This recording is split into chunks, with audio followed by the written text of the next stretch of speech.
ಗುರುರ್ಬ್ರಹ್ಮ ಗುರುರ್ವಿಷ್ಣು ಗುರುರ್ದೇವೋ ಮಹೇಶ್ವರಃ ಗುರು ಸಾಕ್ಷಾತ್ ಪರಬ್ರಹ್ಮ ತಸ್ಮೈ ಶ್ರೀ ಗುರವೇ ನಮಃ.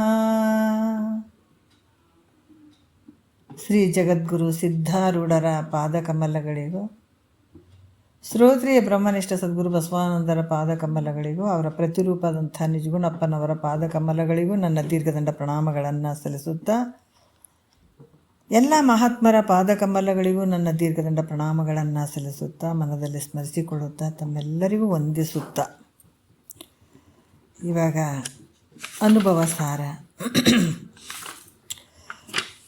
ನಿಜಗೊಂಡ್ರು ಭಾಳಷ್ಟು ವಿಚಾರಗಳನ್ನು ಹೇಳಿದ್ದಾರೆ. ಅನುಭವ ಸಾರದಲ್ಲಿ ಮೊದಲನೇ ಸಂಧಿ ನಡೆದದ. ಈ ಮೊದಲನೇ ಸಂಧಿ ಒಳಗೆ ಎರಡನೇ ಸೂತ್ರ ನಡೆದದ. ಕೆಲವು ಕಾರಣಗಳಿಂದ ಮಠದ ಕಾರ್ಯಕ್ರಮಗಳು ಅವೆಲ್ಲ ಇರೋದರಿಂದ ಒಂದು ಸ್ವಲ್ಪ ಮಧ್ಯೆ ಒಂದು 4-5 ದಿವಸ ಕ್ಲಾಸ್ ತೊಗೊಳಕ್ಕಾಗಲಿಲ್ಲ. ಇವಾಗ ನಾವು ಎರಡನೆಯ ಸೂತ್ರದ ಒಂದು ವಿಚಾರಗಳನ್ನು ಯಾವುದು ಅಂದ್ರೆ 5ನೇ ನುಡಿಯಿಂದ ನಾವು ಹೇಳಬೇಕಾಗ್ತದೆ. ಸ್ವಲ್ಪ ನೋಡ್ಕೊಂಡು ಹೋಗೋಣ. ಈ ಸೂತ್ರದಲ್ಲಿ ಕೆಲವು ವಿಷಯಗಳನ್ನು ಹೇಳ್ತಾರೆ. ಎರಡನೆಯ ಸೂತ್ರದಲ್ಲಿ ಹೇಳ್ತಾರೆ, ಇದು ಕ್ರಮಶಾಸ್ತ್ರ. ಅದಕ್ಕೆ ಹೇಳ್ತಾರಲ್ಲ ಯಾವ ರೀತಿ ಈ ಒಂದು ನರಜನ್ಮ ಬಂದದ, ಸ್ಥಿರ ಮುಕ್ತಿ ಪಡೆಯದ ನರಜನ್ಮ ಬೇಕೆ ಅಂತ ಹೇಳ್ತಾರೆ. ಇಂಥ ಒಂದು ಮುಕ್ತಿಯನ್ನು ಪಡ್ಕೊಳ್ಳದೆ ಇದ್ದಾಗ ಇಂಥ ಜನ್ಮವನ್ನು ತೊಗೊಂಡು ಏನು ಮಾಡ್ತೀಯ ಅಂತಾರೆ ಮಹಾತ್ಮರು. ಅದಕ್ಕೆ ಸ್ಥಿರ ಮುಕ್ತಿ ಪಡೆಯದ ನರಜನ್ಮ ಬೇಕೆ, ಪರಮನ ನೆಲೆಗಾಣದ ಅತಿ ಜಾಣ್ಮೆ ಬೇಕೆ ಅಂತ ಹೇಳ್ತಾರೆ. ಪರಮಾತ್ಮನನ್ನೇ ಅರ್ಥಕೊಳ್ಳದೆ ಇದ್ದಾಗ, ತಿಳ್ಕೊಳ್ಳದೆ ಇದ್ದಾಗ, ಗುರುಸಿದ್ಧನಾಗಿ ನಿಲ್ಲದೆ ಇದ್ದಾಗ ಇಂಥ ಜನ್ಮವನ್ನು ಯಾಕೆ ಏನು ಮಾಡಬೇಕು? ಇದನ್ನು ಈ ಶರೀರವನ್ನು ತೊಗೊಂಡು ಏನು ಮಾಡೋದು? ಸ್ಥಿರ ಮುಕ್ತಿ ಪಡೆಯದ ನರಜನ್ಮ ಬೇಕೆ, ತೊಗೊಂಡು ಏನು ಮಾಡ್ಬೇಕಂತಾರೆ ಅವರು. ಇದನ್ನೇ ಪಡ್ಕೊಳ್ಳಿಲ್ಲ ಅಂದರೆ ಇದು ಏನು ಮಾಡೋಕ್ಕೆ, ಇದನ್ನು ಈ ಜನ್ಮವನ್ನು ತೊಗೊಂಡು ಅನ್ನುವಂಥ ವಿಚಾರವನ್ನು ಹೇಳ್ತಾರೆ. ಅದಕ್ಕೆ ಇಲ್ಲಿ ನಿಜಗೊಂಡ್ರು ಅನುಭವ ಸಾರದಲ್ಲಿ ಎರಡನೇ ಸೂತ್ರದಲ್ಲಿ ಹೇಳ್ತಾರೆ ಸಕಲ. ಯಾಕಂದ್ರೆ ಈ ನಾನು ಹೇಳಿದಂಥ ಅನುಭವ ಸಾರ ಭಾಳಷ್ಟು ಉತ್ಕೃಷ್ಟವಾಗಿರುವಂಥದ್ದು ಐತಪ್ಪ. ಸಾಧಕರು ಇದನ್ನು ಮುಮುಕ್ಷುಗಳನ್ನು ತೊಗೊಂಡು ಇದನ್ನು ತಿಳ್ಕೊಳ್ಳಿ ಅಂತ ನನ್ನ ಹಲವಾರು ವಿಚಾರಗಳನ್ನು ವೇದಾಂತದ ಒಂದು ಸಾರವನ್ನು ಇಳಿಸಿದ್ದೀನಿ ಅಂತ ಹೇಳ್ತಾರೆ ಅವರು. ಯಾಕಂದ್ರೆ ನಮ್ಗೆ ಉಪನಿಷತ್ತುಗಳು ಅದು ಇದು ಅಂತ ಹುಡುಕಿ ಎಲ್ಲ ನೋಡ್ಕೊಳಕ್ಕಾಗ್ತದೇನೋ. ಇವತ್ತು ನಾವು ಸಂಸ್ಕೃತ ಶಬ್ದಗಳನ್ನು ತಿಳ್ಕೊಳಕ್ಕಾಗ್ತಿತ್ತೇನೋ. ನಿಜಗೊಂಡ್ರ ರೂಪನೇ ಸಿದ್ಧಾರೂಢರು ಬಂದರು ನೋಡ್ರಿ. ಯಾಕಂದ್ರೆ ಸಿದ್ಧಾರೂಢ ರೂಪನೇ ನಮ್ಗೆ ದೊಡ್ಡ ಶಿವಪತ್ರಪ್ಪ ಗುರುಗಳು ಭಾಳಷ್ಟು ಇದನ್ನು ಹೆಂಗೆ ಮಾಡಿದ್ದಾರೆ ಅಂದರೆ ಮೆತ್ತಗೆ ಮಾಡಿ ಮಕ್ಕಳಿಗೆ ತಿನ್ನಿಸ್ತೀವಿ ನೋಡ್ರಿ, ಚಂದ ಜೀರ್ಣ ಆಗಲಿ ಅಂತೇಳಿ. ಹಂಗೆ ಇದನ್ನು ಮೆತ್ತಗೆ ಮಾಡಿದ್ದಾರೆ, ತೊಗೊಂಡು ತಿನ್ಬೇಕಷ್ಟೆ. ನಿಜಗೊಂಡ್ರು ಹೇಳ್ತಾರೆ ಸೂತ್ರದಲ್ಲಿ, ಎರಡನೇ ಸೂತ್ರದಲ್ಲಿ ಹೇಳ್ತಾರೆ ನೋಡ್ರಿ, ಸಕಲ ವೇದಾಂತ ಸಾರವನ್ನೇ ತಿಳಿಯುವಂತೆ ಅಂತ ಹೇಳ್ಯಾರ. ಸಾಧಕರಿಗೆ ಈ ಪ್ರಕರಣದೊಳು ಒಲಿದುವರೆವನು ಅಂತ ಹೇಳ್ತಾರೆ ನೋಡ್ರಿ. ಎಂಥ ಕರುಣಾಮಯಿಗಳ್ರಿ ಅವರು. ವೇದಾಂತದ ಒಂದು ಸಾರ ಈ ಗ್ರಂಥದಲ್ಲಿ ನಾನು ತುಂಬಿಬಿಟ್ಟಿದ್ದೀನಿ, ಇಟ್ಟಿದ್ದೀನಿ, ನಾನು ಹೇಳಿದ್ದೀನಿ, ಎಲ್ಲ ವಿಷಯಗಳನ್ನು ಹೇಳಿದ್ದೀನಿ. ಯಾರು ನಿಜಗೊಂಡ್ರ ವಿಚಾರಗಳನ್ನು, ನಿಜಗೊಂಡ್ರ ಶಾಸ್ತ್ರವನ್ನು ಸಂಪೂರ್ಣವಾಗಿ ಕ್ರಮವಾಗಿ ಕೇಳ್ತಾರ, ಬೇರೆ ಯಾವುದು ನೋಡೋ ಅವಶ್ಯಕತೆಯೇ ಇರೋಂಗಿಲ್ಲ. ಇದರಲ್ಲಿರುವಂಥದ್ದು ಎಲ್ಲದರಾಗಿರುವಂಥದ್ದು. ಅಂಥ ಒಂದು ವೇದಾಂತದ ವಿಚಾರಗಳನ್ನು ಎಲ್ಲ ಒಂದು ಸಾರವನ್ನು ನಾನು ಈ ಗ್ರಂಥದಲ್ಲಿ ಇಟ್ಟಿದ್ದೀನಿ ಅಂತ ಹೇಳ್ತಾರೆ. ತಿಳಿಯುವಂತೆ ಹೆಂಗ ವೇದಾಂತದ ಸಾರವನ್ನೇ ತಿಳಿಯುವಂತೆ ಸಾಧಕರಿಗೆ, ಯಾರಿಗೆ?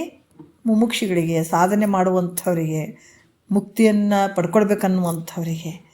ಇದು ಈ ಪ್ರಕರಣದಳು ಒಲಿದುವರೆವೇನು. ಈ ವಿಚಾರವನ್ನು ನಾನು ಒಲಿದು ನೋಡ್ರಿ, ಒಲಿದು ಅಂದರೆ ಸುಮ್ಮನೆ ಕಾಟಾಚಾರಕ್ಕೆ ನಾನು ಹೇಳಕತ್ತಿಲ್ಲ. ಈ ಗ್ರಂಥದಲ್ಲಿ, ಪ್ರಕರಣದಲ್ಲಿ ಅಂದರೆ ಈ ಗ್ರಂಥದಲ್ಲಿ ನಾನು ಹೆಂಗೆ ಹೇಳ್ತಿದ್ರೆ ಒಲಿದು ಹೇಳ್ತೀನಿ ಅಂತ ಹೇಳ್ಯಾರ. ಅದಕ್ಕೆ ಇದು ಒಲಿದು ಹೇಳಿದಾಗ ಹತ್ತುವಂಥದ್ದು ಇದು. ಸುಮ್ಮನೆ ನೋಡ್ರಿ, ಅದಕ್ಕೆ ಗುರುಗಳ ಲಕ್ಷಣ ಭಾಳ ಚಂದ ಹೇಳಿದ್ದಾರೆ. ಹೆಂಗಂದ್ರೆ ಮುಂದೆ ಬರ್ತಾವೆ ನಿರಾಸೆ ಅನ್ನುವಂಥದ್ದು, ಕರುಣೆ, ನಿರಾಸೆ, ಸತ್ಕಲೆ ಇವೆಲ್ಲ ಬರ್ತಾವೆ. ಎಲ್ಲಿ? ಗುರುವಿನಲ್ಲಿರುವಂಥ ಲಕ್ಷಣಗಳು. ಶಿಷ್ಯನಿಗೆ ಹೇಳ್ಬೇಕಾದ್ರೆ ಗುರು ಒಂದು ಚೂರು ಏನಾರು ಅಪೇಕ್ಷೆ ಇಟ್ಕೊಂಡು ಇವ್ರು ಏನಾರು ಕೊಡ್ತಾರೋ ಏನು ಮಾಡ್ತಾರೋ, ಇವರಿಂದ ಏನಾರು ಸಿಗ್ತದೋ ಏನು ಮಾಡ್ತಾರೆ, ಏನೋ ಒಂದು ಚೂರು ಭಾವ ಇಟ್ಕೊಂಡ್ರೆ ಗುರು ಹೇಳುವಂಥ ವಿಚಾರ ಶಿಷ್ಯನಿಗೆ ತಾಗಂಗಿಲ್ಲ, ಅದು ಟಚ್ ಆಗಂಗಿಲ್ಲ. ಯಾಕಂದ್ರೆ ಅಲ್ಲಿ ಅಪೇಕ್ಷೆ ಭಾವ ಐತೆಲ್ಲ. ಈ ಭಾಳಷ್ಟು ಲೆಕ್ಕ ಅದಾವೆ ಇದ್ರಾಗ, ಗಣಿತ ಇದ್ದಂಗೆ ಇದು ಲೆಕ್ಕಗಳು. ಯಾಕಂದ್ರೆ ಗುರುವಿನ ಮೇಲೆ ಏನಾದರೂ ಆಸೆ ಬಂದು ಅಥವಾ ಏನಾರು ಹೇಳಕತ್ತಿದ ಅಂತಂದ್ರೆ ಈ ವಾಕ್ಯಗಳು ಶಿಷ್ಯನಿಗೆ ಕೆಲಸ ಮಾಡೋಂಗಿಲ್ಲ, ವ್ಯರ್ಥ ಆಗಿಬಿಡ್ತಾವೆ. ಯಾಕಂದರೆ ಇದನ್ನ ಬೆಲೆ ಆಸೆಯಿಂದ ಇಟ್ಕೊಂಡು ಹೇಳ್ತಾ ಇದ್ದಾನಲ್ಲ, ಅಲ್ಲಿ ಕೆಲಸ ಆಗಂಗಿಲ್ಲ. ಅದಕ್ಕೆ ನಿರಾಸೆ ಅಂತ ಹೇಳಿದ್ದಾರೆ. ಸದ್ಗುರು ನಿರಾಸೆಯಿಂದನೇ ಹೇಳುವಂಥದ್ದು, ಯಾವ ಒಂದು ಅಪೇಕ್ಷೆ ಮಾಡಿಕೊಡ್ದು ಶಿಷ್ಯನಲ್ಲಿ ಮುಂದೆ ಹೇಳ್ತಾರೆ. ಹಾಗಾಗಿ ನಿಜಗೊಂಡ್ರೆ ಎಷ್ಟು ಚಂದ ಹೇಳ್ತಾರೆ ನೋಡ್ರಿ. ಯಾಕಂದ್ರೆ ಇದನ್ನು ಈ ಗ್ರಂಥದಲ್ಲಿ ನಾವು ಒಲಿದು ಹೇಳ್ತೀನಿ ಅಂತ ಹೇಳ್ತಾರೆ. ಹಂಗೆ ಹೇಳಕತ್ತಿಲ್ಲಪ್ಪ, ನಾವು ಪ್ರೀತಿಲಿಂದ ಭೂಮಿಗೆ ಬಂದಿದ್ದಾರೆ, ಇದನ್ನು ತಿಳ್ಕೊಬೇಕಂತ ಅಪೇಕ್ಷೆ ಉಳ್ಳಂಥವ್ರು ಅದಾರ. ಕಾಶಿ ಒಳಗೆ ಹೋಗಿ ನಾವು ಸಂಸ್ಕೃತ ಕಲಿತು ಇದನ್ನೆಲ್ಲ ತಿಳ್ಕೊಳ್ಬೇಕನ್ನುವಂಥದ್ದು ಯಾರಿಗಾಗ್ತದೆ ಹೇಳ್ರಿ? ಆಗಂಗಿಲ್ಲಲ್ಲ. ಅದಕ್ಕೆ ಅಂಥ ಮುಮುಕ್ಷಿಗಳಿಗೆ, ಅಂಥ ಸಾಧಕರಿಗೆ ನಾನು ಎಲ್ಲವನ್ನು ವೇದಾಂತದ ಸಾರವನ್ನೇ ಕನ್ನಡದಲ್ಲಿ ಹೇಳಿದ್ದೀನಿ, ಆ ಸಾರವನ್ನು ಹೇಳಿದ್ದೀನಿ. ಇದನ್ನು ಒಲಿದು ಹೇಳ್ತಾ ಇದ್ದೀನಿ, ಹಂಗೆ ಅಲ್ಲ, ಪ್ರೀತಿಯಿಂದ ಹೇಳ್ತಾ ಇದ್ದೀನಿ, ಖುಷಿಯಿಂದ ಹೇಳ್ತಾ ಇದ್ದೀನಿ ಅಂತ ನಿಜಗೊಂಡ್ರು ಭಾಳಷ್ಟು ವಿಚಾರಗಳನ್ನು ಹೇಳ್ತಾರೆ. ಇಂದಿನ ವಿಚಾರದಲ್ಲಿ ಕೂಡ ಭಾಳಷ್ಟು ಹೇಳಿದ್ರು. ಯಾಕಂದ್ರೆ ಇಲ್ಲಿ ಉಪನಿಷತ್ತದಲ್ಲಿ ಒಂದು 2ನೇ ನುಡಿಯಲ್ಲಿ ಕೂಡ ಹೇಳಿದ್ದಾರೆ. ಉಪನಿಷತ್ತಿನಲ್ಲಿ ಏನಂತಂದ್ರೆ ಪೂರ್ವ ಭಾಗ, ಉತ್ತರ ಭಾಗ ಅಂತ 2 ಭಾಗ ಇರ್ತಾವೆ. ಪೂರ್ವ ಭಾಗದಲ್ಲಿ ಕರ್ಮದ ಬಗ್ಗೆ ಬರ್ಕೊಂಡು ಬಂದಿರ್ತಾರೆ, ಉತ್ತರ ಭಾಗದಲ್ಲಿ ಜ್ಞಾನದ ಬಗ್ಗೆ ಬರ್ಕೊಂಡು ಬಂದಿರ್ತಾರೆ. ಇಲ್ಲಿ ಪೂರ್ವ ಭಾಗದಲ್ಲಿ ಕರ್ಮ ಉಪಾಸನೆಗಳ ಬಗ್ಗೆ ಬರ್ಕೊಂಡು ಬಂದಿರ್ತಾರೆ. ಆದರೆ ಕರ್ಮದಿಂದ ಮೋಕ್ಷ ಅಂತೂ ಆಗಂಗಿಲ್ಲ. ಅಲ್ಲಿ ಏನಾಗ್ತದೆ, ಅಂತಃಕರಣ ಶುದ್ಧಿ ಆಗ್ತದೆ, ಮತ್ತು ತಿರುಗಾ ಜ್ಞಾನವನ್ನು ಪಡ್ಕೊಳ್ಬೇಕಾಗ್ತದೆ ಅನ್ನುವಂಥ ವಿಚಾರಗಳನ್ನು ಕೂಡ ಇಲ್ಲಿ ಹೇಳ್ತಾರೆ. ಯಾಕಂದರೆ ದ್ವೈತದ ಬಗ್ಗೆನೇ ಹೇಳಿರ್ತಾರೆ ಅಲ್ಲಿ. ಹಾಗಾಗಿ ಇಲ್ಲಿ ಮುಂದೆ ಕೂಡ ಭಾಳಷ್ಟು ವಿಚಾರಗಳನ್ನು ಹೇಳ್ತಾರೆ ಅವರು. ಈ ಕರ್ಮಗಳಲ್ಲಿ 2 ಇರ್ತಾವೆ, ವಿಹಿತ ಕರ್ಮ, ನಿಷಿದ್ಧ ಕರ್ಮ ಅಂತಿರ್ತಾವೆ ಆ ಕರ್ಮಗಳು. ಅದರಿಂದ ರಾಗ ದ್ವೇಷಗಳು ಆಗ್ತವೆ. ಯಾಕಂದರೆ ಈ ರೀತಿಯಿಂದ ನಮ್ಗೆ ಯಾವ ರೀತಿ ಅವಿಚಾರದಿಂದ ಈ ಬಂತು ಅನ್ನುವಂಥದ್ದನ್ನು ಕೂಡ ಹೇಳ್ತಾರೆ. ಹೀಗಾಗಿ ಇಲ್ಲಿ ಮತ್ತೆ ಇನ್ನೂ ಒಂದು ವಿಚಾರದಲ್ಲಿ ಹೇಳ್ತಾರೆ, ಜ್ಞಾನ ಉಪನಿಷತ್ತು. ಈ ಜ್ಞಾನ ಅಂದರೆ ಏನಪ್ಪ ಅಂದರೆ ಉಪನಿಷತ್ತು ಅಂದ್ರೇ ಜ್ಞಾನ ಇರುವಂಥದ್ದು. ಉಪನಿಷತ್ತು ಅಂದರೆ ಏನಂದರೆ ಅದು ಜ್ಞಾನದ ವಿಚಾರಗಳನ್ನೇ ಹೇಳುವಂಥದ್ದು. ಈ ರೀತಿಯಾಗಿ ಕೆಲವೊಂದು ವಿಚಾರಗಳನ್ನು ಹೇಳಿದರು ಅವರು. ಈ ವಿಚಾರವನ್ನು ತಿಳ್ಕೊಂಡು ಉಪನಿಷತ್ತನ್ನೇ ನಾವು ಉಪನಿಷತ್ತಲ್ಲಿ ಹೇಳಿದಂಥ ವಿಚಾರಗಳನ್ನೇ ತಿಳ್ಕೊಂಡು ಜ್ಞಾನಕ್ಕೆ ಬರಬೇಕು. ಅದಕ್ಕೆ ಜ್ಞಾನ ದೇವತೋ ಕೈವಲ್ಯಂ ಅಂತ ಹೇಳ್ತಾರೆ. ಜ್ಞಾನಕ್ಕೆ ಬಂದಾಗ ಮಾತ್ರ ಇಲ್ಲಿ ಮೋಕ್ಷ ಆಗುವಂಥದ್ದು. ತನ್ನ ಸ್ವಸ್ವರೂಪವನ್ನು ತಿಳ್ಕೊಂಡಾಗೆ ಮೋಕ್ಷ ಆಗುವಂಥದ್ದು, ಅಲ್ಲಿ ತನಕ ಮೋಕ್ಷ ಸಾಧ್ಯ ಇಲ್ಲ. ಅದಕ್ಕೆ ಇದು ಉಪನಿಷತ್ತುಗಳಂದರೆ ಜ್ಞಾನಗಳಲ್ಲಿ ಈ ಉಪನಿಷತ್ತುಗಳಲ್ಲಿ ಜ್ಞಾನ ಅಂತ ಅದನ್ನು ತಿಳ್ಕೊಂಡು ಉಪನಿಷತ್ತನ್ನು ತಿಳಿದು ಮುಕ್ತಿಯನ್ನು ಹೊಂದತಕ್ಕಂಥದ್ದು ಭಾಳ ಮುಖ್ಯವಾಗಿರ್ತದೆ. ಅದಕ್ಕೆ ಇಲ್ಲಿ ಹೇಳ್ತಾರೆ, ಇಂತಾಗಲು ಉಪನಿಷತ್ತಂ ತಿಳಿದು ಮುಕ್ತಿಯಂ ಸಂತರ ಐದುವುದು ವೇದಾಂತ ವಿಜ್ಞಾನ ಮುಂತಾದ ವಾಕ್ಯ ವಿಹುದಾಗಿ ಅಂತ ಹೇಳ್ತೀವಿ. ವಿಹುವಾಗಿ ಯಾಕಂದ್ರೆ 4ನೇ ನುಡಿಯಲ್ಲಿ ಕೂಡ ಭಾಳಷ್ಟು ಅದ್ಭುತವಾಗಿ ಹೇಳ್ತಾರೆ. ಅದಕ್ಕೆ ಉಪನಿಷತ್ತುಗಳನ್ನು ಗುರುಮುಖದಿಂದ ಶ್ರವಣಾದಿಗಳನ್ನು ಮಾಡಬೇಕು, ಗುರುಮುಖಾಂತರನೇ ತೊಗೊಳ್ಬೇಕು. ನಾವು ಹಂಗೆ ಓದ್ತೀವಂದ್ರೂ ಅನರ್ಥ ಆಗ್ತದೆ. ಆದ್ರೆ ಒಬ್ಬ ಗುರು ಹೇಳ್ತಾ ಇದ್ದಾನಂದ್ರೆ ಅಥವಾ ಗುರು ಸನ್ನಿಧಾನದಲ್ಲಿ ಇದೆಲ್ಲ ತಿಳ್ಕೊಂಡು ಹೇಳುವಂಥವ್ರ ಹತ್ರ ನಾವು ಕೇಳಬೇಕು.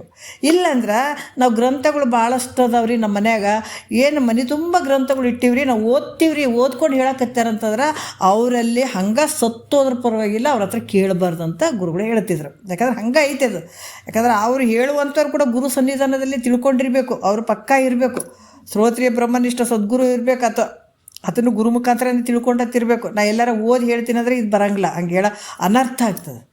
ಇದು ಬುಕ್ಕಿನಂದಲ್ಲ, ಇದು ಬರೀ ಬುಕ್ಕಿನಂದು ನಾವು ನೋಡಿ ಹೇಳ್ತೀವಿ ಅನ್ನುವಂಥದ್ದಲ್ಲ ಇದು. ಅದಕ್ಕೆ ಇಲ್ಲಿ ಕೂಡ ಹೇಳ್ತಾರೆ, ಇಲ್ಲಿ 2 ಬೇಕಾಗ್ತದೆ, ಶ್ರುತಿ ಮತ್ತು ಪ್ರಮಾಣ. ಗುರು ಶ್ರುತಿ 2 ಬೇಕಾಗ್ತದೆ. ಗುರು ಹೆಂಗಂದ್ರೆ ಶ್ರುತಿ ಪ್ರಮಾಣಗಳನ್ನು ಇಟ್ಕೊಂಡು ಹೇಳಬೇಕಾಗ್ತದೆ. ಹಂಗಾಗಿ ಗುರುಮುಖದಿಂದನೇ ಇದು ಯಥಾರ್ಥವಾದಂಥ ಅನುಭವವನ್ನು ಮಾಡಿಕೊಂಡು ಈ ಸಂಶಯ ವಿಪರೀತ ಭಾವನೆಗಳನ್ನು ನಿವೃತ್ತಿ ಮಾಡ್ಕೊಳ್ಬೇಕಾಗ್ತದೆ. ಈ ರೀತಿ ಮುಮುಕ್ಷಿಗಳು ಮೋಕ್ಷವನ್ನು ಹೊಂದಲಿಕ್ಕೆ ಸಾಧ್ಯ ಆಗ್ತದೆ. ಇಲ್ಲಾಂದರೆ ಅಷ್ಟು ಸುಲಭ ಅಲ್ಲ ಇದು. ಮತ್ತು ಭಾಳ ಕಠಿಣ ಐತೇನ್ರಿ, ಮತ್ತು ಹೆಂಗೆ ಮಾಡೋದು ಅಂತ ಏನಾದರೂ ಅಲಕ್ಷ್ಯ ಮಾಡಿದ್ರೆ ಅದರಿಂದನೂ ಕಷ್ಟ ಐತೆ. ಯಾಕಂದ್ರೆ ಮತ್ತು ಭಾಳ ದಿವಸ ಎಷ್ಟು ಜನ್ಮಗಳು ಹೋಗ್ತದೇನ ಈ ಕಷ್ಟ ಅನುಭವಿಸೋಕೆ. ಭಾಳಷ್ಟು ಜನ್ಮಗಳನ್ನು ತೊಗೊಂಡ್ಬಿಡ್ತದೆ. ಹಾಗಾಗಿ ಆದಷ್ಟು ಮನುಷ್ಯನಿಗೆ ವಿವೇಕ ಅನ್ನುವಂಥದ್ದು ಇರ್ತದಲ್ಲ, ಅದಕ್ಕೆ ಮಹಾತ್ಮರು ಹೇಳಿದಂಥ ವಾಕ್ಯವನ್ನು ನಾವು ಇದನ್ನು ಸ್ವೀಕಾರ ಮಾಡಬೇಕಾಗುವಂಥದ್ದು ಭಾಳ ಮುಖ್ಯ ಅಂತ ಕೂಡ ಹೇಳ್ತಾರೆ ಅವರು. ಮತ್ತು ಇಲ್ಲಿ ಕೂಡ ಇದನ್ನು ಮೋಕ್ಷದ ಅಪೇಕ್ಷೆ ಉಳ್ಳಂಥವರು ಈ ಉಪನಿಷತ್ತುಗಳ ಒಂದು ಜ್ಞಾನವನ್ನು ಅಂದರೆ ಗುರು ಮುಖಾಂತರ ತಿಳ್ಕೊಂಡು ಇದನ್ನು ತಿಳ್ಕೊಳ್ಬೇಕಾಗ್ತದೆ. ಆವಾಗ ಭವ ಬಂದ ಅಲ್ಲಿ ಹೋಗ್ತದೆ ಅನ್ನುವಂಥದ್ದು ಕೂಡ ಹೇಳ್ತಾರೆ. ಮತ್ತು ಇಲ್ಲಿ ಕೂಡ ಹಿಂದಿನ ವಿಚಾರದಲ್ಲಿ ಕೂಡ ಹೇಳ್ತಾರೆ. ಇವಾಗ ನಾವು 5ನೇ ನುಡಿಯಿಂದ ನೋಡೋಣ. ವೇದಾಂತದಳು ಗೌಪ್ಯವಾದ ಅರ್ಥಮಂ ತ್ರಿವಿಧಿಯಾದ ಈ ಪ್ರಕರಣವೇನೆ ಮಾಳ್ಪೆನ್ನುವ ಆತ್ಮಜ್ಞರು ಅದರೋಳು ಆಲಿಸುವ ಪಾಂಗು ಅಂತ ಹೇಳ್ತಾರೆ ಅವರು. ಈ ವೇದಾಂತದಳು ಅಂದರೆ ಉಪನಿಷತ್ತುಗಳಲ್ಲಿ ವೇದಾಂತ ಯಾಕೆ ಬಂತು ಅಂದರೆ ವೇದದ ಅಂತ್ಯಭಾಗ ಇದು. ವೇದಾಂತ ಅಂದರೆ ಈಗ ನಮ್ಮ ಶರೀರ ಐತೆಲ್ಲ ಶಿರೋಭಾಗ, ಈ ಶಿರೋ ಭಾಗದಲ್ಲಿ ವೇದಾಂತದ ಅಂತ್ಯಭಾಗ ಅನ್ನುವಂಥದ್ದು ಇದು ಬಹಳ ಮುಖ್ಯವಾಗಿರುವಂಥದ್ದು. ವೇದಾಂತ ಅಂದರೆ ವೇದದ ಅಂತ್ಯಭಾಗ. ಈ ವೇದಾಂತದಳು ಉಪನಿಷತ್ತುಗಳಲ್ಲಿ, ಈ ವೇದಾಂತ ಅಂದ್ರೇ ಉಪನಿಷತ್ತು. ಈ ಉಪನಿಷತ್ತಲ್ಲಿ ಗೂಢವಾದಂಥ ಅರ್ಥ ಅದಾವ. ಈ ವಿಚಾರಗಳಲ್ಲಿ ಏನು ಅದಾವಪ್ಪ ಈ ಉಪನಿಷತ್ತುಗಳಲ್ಲಿ ಅಂದರೆ ಗೂಢವಾದಂಥ ವಿಚಾರಗಳು ಅಡಗಿದಾವೆ. ಅದಕ್ಕೆ ಅರ್ಥವನ್ನು ಹೆಂಗದಾವ ಅಂದ್ರೆ ಅವು 3 ಚರಣಗಳಿಂದ ಕೂಡಿದಂಥ ಈ ಪ್ರಕರಣವನ್ನು ಅವರು ಕವಿತಾ ರೂಪವಾಗಿ ಇಲ್ಲಿ ಹೇಳಿದಂಥ ವಿಚಾರವನ್ನು ಹೇಳ್ತಾ ಇದ್ದಾರೆ. ಈ ರೀತಿಯಾಗಿ ನಾನು ಹೇಳಿದ್ದೀನಿ ಅಂತ 3 ಚರಣಗಳಿಂದ ಕೂಡಿದಂಥ ಕವಿತಾ ರೂಪವಾದಂಥ ವಿಚಾರವನ್ನು ನಾನು ಹೇಳ್ತೀನಿ ಅಂತ ನಿಜಗೊಂಡ್ರೆ ಹೇಳ್ತಾ ಇದ್ದಾರೆ. ಈ ಗ್ರಂಥವನ್ನು ಈ ರೀತಿ ಮಾಡಿದ್ದೀನಿ ನಾನು ಅಂತ ಹೇಳ್ತಾ ಇದ್ದಾರೆ. ಅದಕ್ಕೆ ಆತ್ಮಜ್ಞಾನಿಗಳು ಪ್ರೀತಿಯಿಂದ, ಆತ್ಮಜ್ಞಾನಿಗಳು ಇದನ್ನೇನು ಮಾಡಬೇಕು, ಪ್ರೀತಿಯಿಂದ ಇದನ್ನು ಕೇಳುವಂಗೆ ನಾನು ಇದನ್ನು ಬರೆದೀನಿ ಅಂತ ಹೇಳ್ತಾರೆ ಅವರು. ಅಷ್ಟು ಅದ್ಭುತವಾಗಿ ಬರೆದಿದ್ದೀನಿ, ನಾನು ಹೇಳಿದ್ದೀನಿ ಅಂತ ಹೇಳ್ತಾರೆ ಅವರು. 6ನೇ ನುಡಿಯಲ್ಲಿ ಹೇಳ್ತಾರೆ, ಕುಂದದ ಅನುಭವ ಸಾರವೆಂದಿದಕ್ಕೆ ಪೆಸರನು ಆನಂದದಿಂದ ಆತ್ಮವಿದರಿಡಲು ಪೇಳುವೆನು ಒಲವಿಂದೆ ಸಾಧಕರು ತಿಳಿಯುವಂತೆ. ನೋಡ್ರಿ ಎಷ್ಟು ಅದ್ಭುತವಾಗಿ ಹೇಳ್ತಾರೆ ಅವರು. ಆತ್ಮವಿದರಂದ್ರೆ ಆತ್ಮ ಬಲ್ಲವರು. ಈಗ ಉಪನಿಷತ್ತುಗಳಲ್ಲಿ ಏನದ ಗೂಢಾರ್ಥವಾದಂಥ ವಿಚಾರಗಳು ಅದಾವೆ. ಯಾಕಂತಂದ್ರೆ ಈ ತಿಳಿಯದಿರುವಂಥ ಭಾಳಷ್ಟು ವಿಷಯವನ್ನು ಸಂಗ್ರಹಿಸಿ 3 ಚರಣಗಳಿಂದ ಇದು ಯುಕ್ತಿ ಮತ್ತು ತ್ರಿವಿಧಿ ರೂಪ ಈ ಕವಿತೆಯಿಂದ ಈ ಗ್ರಂಥವನ್ನು ನಾನು ರಚಿಸಿದ್ದೀನಿ ಅಂತ ಹೇಳ್ತಾರೆ. ಈ ಪ್ರಕರಣ ನಾಮಕ ಅಂದರೆ ಈ ಗ್ರಂಥವನ್ನು ನಾನು ರಚನೆ ಮಾಡಿದ್ದೀನಿ. ಅದನ್ನು ಆತ್ಮಜ್ಞಾನಿಗಳು ಕೂಡ, ಇದನ್ನು ಯಾರೇ ಆಗಲಿ, ಈ ಮುಮುಕ್ಷಿಗಳು, ಸಾಧಕರು, ಆತ್ಮಜ್ಞಾನಿಗಳು ಕೂಡ ಪ್ರೀತಿಯಿಂದ ಕೇಳುವಂಗೆ ರಚನೆ ಮಾಡಿದ್ದೀನಿ ನಾನು. ಇದು ಹೆಂಗೆ ರಚನೆ ಮಾಡಿದ್ದೀನಿ ಅಂತಂದ್ರೆ ಭಾಳಷ್ಟು ಗೂಢವಾದಂಥ ತಿಳಿಯದೇ ಇರುವಂಥ ವಿಚಾರಗಳು ಭಾಳಷ್ಟು ಅದಾವೆ ಇದ್ರಾಗ, ಎಲ್ಲಿ ಉಪನಿಷತ್ತುಗಳಲ್ಲಿ. ಅವೆಲ್ಲ ವಿಚಾರಗಳನ್ನು, ಭಾಳಷ್ಟು ವಿಷಯಗಳನ್ನು ಸಂಗ್ರಹಿಸಿ ಆತ್ಮಜ್ಞಾನಿಗಳು ಕೂಡ ಭಾಳಷ್ಟು ಪ್ರೀತಿಯಿಂದ ಕೇಳಬೇಕು ಅನ್ನುವ ಹಾಗೆ ಇದನ್ನು ರಚನೆ ಮಾಡಿದ್ದೀನಿ. ಅಂದ್ರೆ ಎಲ್ಲರೂ ಇದನ್ನು ಸ್ವೀಕಾರ ಮಾಡಲಿಕ್ಕೆ ಯೋಗ್ಯ ಐತೆ ಅಂತ ಹೇಳ್ತಾರೆ. ನೋಡ್ರಿ ಎಷ್ಟು ಒಂದು ಶಕ್ತಿ ಕೊಡ್ತದ. ಇದನ್ನು ಬಿಟ್ಟು ಕಡೆಗೆ ಹೋಗ್ರಿ ಹೆದರ್ಸೋ ಜನ ಭಾಳ ಜನ ಅದಾರ. ಯಾವ ವೇದಗಳಲ್ಲಿ ಯಾವುದು ಹೆದರಿಕೆ ಏನಿಲ್ಲ. ನಿನ್ನ ಅಂತಃಕರಣ ಶುದ್ಧ ಆಗಬೇಕು, ಅಷ್ಟೇ ಮುಖ್ಯ. ಪರಿಶುದ್ಧವಾದಂಥ ಅಂತಃಕರಣದಲ್ಲಿ ಜ್ಞಾನ ನಿಲ್ಲಕ್ಕೆ ಸಾಧ್ಯ ಆಗ್ತದೆ. ಅದಕ್ಕೆ ಏನು ಹೇಳಿದ್ರೆ ಹಿಂದಿನ ವಿಚಾರದಲ್ಲಿ ಕೂಡ ಕರ್ಮದ ಬಗ್ಗೆ, ಉಪಾಸನೆ ಬಗ್ಗೆ ಹೇಳ್ಕೊಂಡು ಬಂದಿದ್ದಾರೆ. ಹೌದಾ? ಈ ಜ್ಞಾನಕ್ಕೆ ಏನಪ್ಪ ಅಂತಂದ್ರೆ ಇಲ್ಲಿ ಯಾವುದೋ ಒಂದು ವಿಚಾರಗಳನ್ನು ಗೂಢವಾದಂಥ ವಿಚಾರಗಳು ಏನದಾವಲ್ಲ ಅವೆಲ್ಲವುಗಳನ್ನು ನಾನು ಇದರಲ್ಲಿ ಬರೆದಿದ್ದೀನಿ, ಹೇಳಿದ್ದೀನಿ. ಆತ್ಮಜ್ಞಾನಿಗಳು ಕೂಡ ಇದನ್ನು ಪ್ರೀತಿಯಿಂದ ಕೇಳಬೇಕನ್ನುವ ಹಾಗೆ ನಾನು ರಚನೆ ಮಾಡಿದ್ದೀನಿ. ಇದು ಎಲ್ಲ ಜನರು ನೋಡ್ಕೊಳ್ಳುವಂಥದ್ದು. ಅವರೇ ನೋಡಬಾರ್ದು, ಅವ್ರು ನೋಡಬಾರ್ದು, ಇವ್ರು ನೋಡಬಾರ್ದು, ಸಣ್ಣವ್ರು ನೋಡಬಾರ್ದು, ಹಾಗೇನು ಹೆಣ್ಮಕ್ಳು ನೋಡಬಾರ್ದು, ಇವೆಲ್ಲೂ ಹೇಳಿಲ್ಲ. ಭಾಳಷ್ಟು ಕಡೆ ನೋಡ್ರಿ ಒಂದೊಂದು ಈಗ ಹೆಣ್ಮಕ್ಳು ಮಾಡಬಾರ್ದು. ಹೆಣ್ಮಕ್ಳು ಯಾಕೆ ಮಾಡಬಾರ್ದು? ಕೆಲವೊಂದು ಕಡೆ ಹೆಣ್ಮಕ್ಳು ಮಾಡಬಾರ್ದು, ಗಂಡ್ಮಕ್ಳು ಮಾಡಬಾರ್ದು, ಹೆಣ್ಮಕ್ಳು ಓದಬೇಕು, ಹೆಣ್ಮಕ್ಳು ಓದಬಾರ್ದು, ಗಂಡ್ಮಕ್ಳು ಕೇಳಬೇಕಿಂತ ಉಪನಿಷತ್ತು ಹಂಗಾಗಿ ಎಲ್ಲೆಲ್ಲಿ ಯಾವ ವೇದಗಳಲ್ಲಿ ಎಲ್ಲೂ ಹೇಳಿಲ್ಲ, ಯಾರೂ ಹೇಳಿಲ್ಲ. ಈ ಉಪಾಧಿ ಶರೀರ ಹಿಡ್ಕೊಂಡು ಹೇಳಿಲ್ಲ ಇಲ್ಲಿ.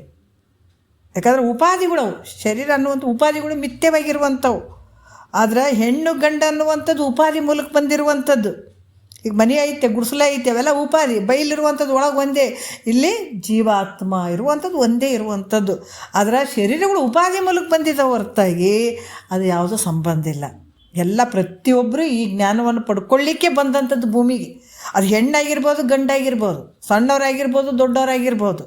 ಯಾಕಂದ್ರೆ ಸಣ್ಣವರು ಕಡಿಮೆ ಅಂತ ಹೇಳೋಕ್ಕಾಗಲ್ಲ, ಇಂದಿನ ಸಂಸ್ಕಾರ ಜಾಸ್ತಿ ಇತ್ತಂದ್ರೆ ಅವ್ರಿಗೆ ಬೇಗ ಅರ್ಥ ಆಗ್ತದೆ. ಮತ್ತು ಅವ್ರು ಯಾಕೆ ಮಾಡ್ಕೋಬೇಕ್ರಿ, ಸಣ್ಣವ್ರು ಯಾಕೆ ಮಾಡ್ಕೋಬೇಕ್ರಿ, ಮದುವೆಗಿಂತ ಮುಂಚೆ ಜ್ಞಾನ ಇದನ್ನೆಲ್ಲ ಯಾಕ್ರಿ ಕೇಳಬೇಕು, ಹಾಗೇನೂ ಇಲ್ಲ. ಅವ್ರ ಸಂಸ್ಕಾರ ಪ್ರತಿಯೊಬ್ಬರು ಇದನ್ನು ಪಡ್ಕೊಳ್ಬೇಕಾದ್ರೆ ಸಂಸಾರ ಮಾಡಿರಂತಾರೆ ಮಹಾತ್ಮರು. ಯಾಕಂದರೆ ಇದು ಸಂಸಾರ ಮುಗ್ಸೋಕ್ಕೆ ಬರೋಂಗಿಲ್ಲ. ಎಲ್ಲ ಹೆಂಡ್ತಿ ಮಕ್ಕಳಾಗ್ಲಿ ಅವ್ರು ಮದುವೆ ಮಾಡಿದ ನಂತರ ಮುಂದೆ ನೋಡ್ತೀವಿ ಅನ್ನೋಕ್ಕೆ ಸಾಧ್ಯ ಇಲ್ಲ.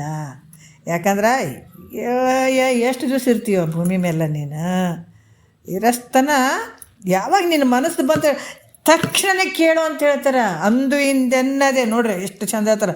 ಅಂದು ಹಿಂದೆನ್ನದೆ ಬಂಧನ ಕಳಿಯೋ, ತಂದೆ ಮಾತಂಡರ ಪಾದವ ಪಿಡಿಯೋ, ಬಂಧದ ವೈದ್ಯ ಶ್ರೀ ಗುರುವಿನ ಅರಿಯೋ, ಸಂಸಾರ ತಿಳಿಯೋ ನೀ ಕನಸಿನ ಪರಿಯೋ.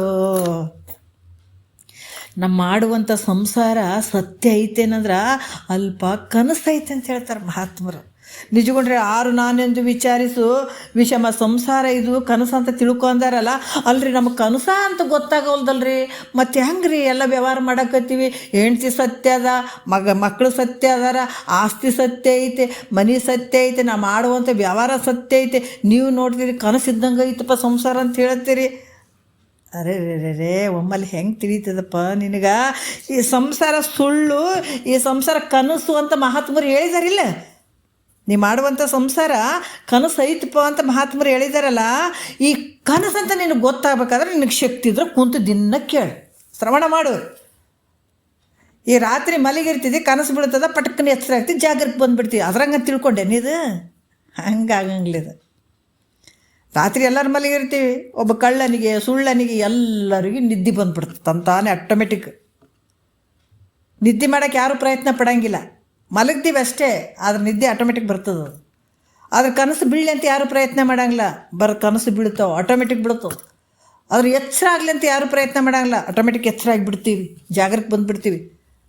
ಮತ್ತು ಈ ಸಂಸಾರ ಸುಳ್ಳು ಅಂತ ಮಹಾತ್ಮರು ಹೇಳ್ತಾರಲ್ಲ, ಮತ್ತಿದು ಸುಳ್ಳಾದ್ರೆ ನಾವು ಆಟೋಮೆಟಿಕ್ ನಾವು ಜಾಗಕ್ಕೆ ಬಂದುಬಿಡ್ಬೇಕಾಗಿತ್ತಲ್ಲ. ಇದು ಹೆಂಗೆ ಸುಳ್ಳು ಅಂತೀರಿ? ನೋಡಿದ್ರೆ ಎಲ್ಲ ವ್ಯವಹಾರ ಸತ್ಯ ಅದ, ಇವ್ರು ಮಾತ್ರ ಸುಳ್ಳು ಅಂತಾರೆ. ಸಾಯಕತ್ತಾರ, ಹುಟ್ಟಕತ್ತಾರ, ಇವೆಲ್ಲ ನಡೆದು ಬಿಟ್ಟಾವ. ಇವ್ರೇನೋ ಸುಳ್ಳು ಅಂತಾರಪ್ಪ. ಹೆಂಗಪ್ಪ ಸುಳ್ಳು ಅಂದ್ರೆ ನಿನಗೆ ಒಂದು ದಿವ್ಸಕ್ಕೆ ಅರ್ಥ ಆಗೋದು ಅಲ್ಲಪ್ಪ. ಇದು ನಿನಗಿದು ಜಗತ್ತು, ನೀ ಮಾಡುವಂಥ ಸಂಸಾರ ಸುಳ್ಳು ಅಂತ ನಿನಗೆ ಗೊತ್ತಾಗಬೇಕಾಗಿತ್ತಂದ್ರೆ ನಿನಗೆ ತಾಕತ್ತಿದ್ರೆ ಗುರು ಮುಖಾಂತರ ಪ್ರತಿ ದಿವಸ ಕುಂತು ಶ್ರವಣ ಮಾಡು. ದಯವಿಟ್ಟು ಯಾರು ಸ್ವಲ್ಪ ಮ್ಯೂಟ್ ಮಾಡ್ಕೊಳ್ರಿ. ಅದಕ್ಕೆ ಹೇಳ್ತಾರ, ನೀನು ಯಾವಾಗ ಕುಂತು ಗುರು ಮುಖಾಂತರ ತಿಳ್ಕೊತ ಹೋಗ್ತೀರಿ ಆವಾಗ ಈ ಜಗತ್ತು ಸುಳ್ಳು, ನೀ ಮಾಡುವಂಥ ಸಂಸಾರ ಕನಸು ಅಂತ ಗೊತ್ತಾಗ್ತದೆ. ಆವಾಗ ಜಾಗ್ರ ಆಗ್ತಿದೆ. ಇಲ್ಲಿ ಈ ಒಂದು ಸಂಸಾರ ಅನ್ನುವಂಥದ್ದು ಸತ್ಯ ಅಂದ್ಕೊಂಡೇನು ಕುಂತಿಯಲ್ಲ, ಇದು ನಿನಗೆ ಕನಸು ಅಂತ ಗೊತ್ತಾಗಬೇಕಾಗಿತ್ತು. ಈ ಜಗತ್ತು ಸುಳ್ಳು ಅಂತ ಗೊತ್ತಾಗಬೇಕಾಗಿತ್ತಂದ್ರೆ ನೀ ಪ್ರತಿ ದಿವಸ ಏನು ಶ್ರವಣ ಮಾಡ್ತಿದ್ದಿ, ಮನನ ಮಾಡ್ತಿದ್ದಿ, ನಿಧಿಧ್ಯಾಸನ ಮಾಡ್ತಿದ್ದಿ, ಇವುಗಳಿಂದ ನೀನು ವಿಶೇಷ ಜಾಗ್ರವನ್ನು ಪಡ್ಕೊಳ್ತೀವಿ. ಅವಾಗ ಈ ಜಗತ್ತು ಸುಳ್ಳು ಆಗ್ತದೆ. ಈ ಕನಸು ರೀ ಯಾರೀ ಸ್ವಲ್ಪ ಮ್ಯೂಟ್ ಮಾಡ್ಕೊಳ್ರಿ ದಯವಿಟ್ಟು.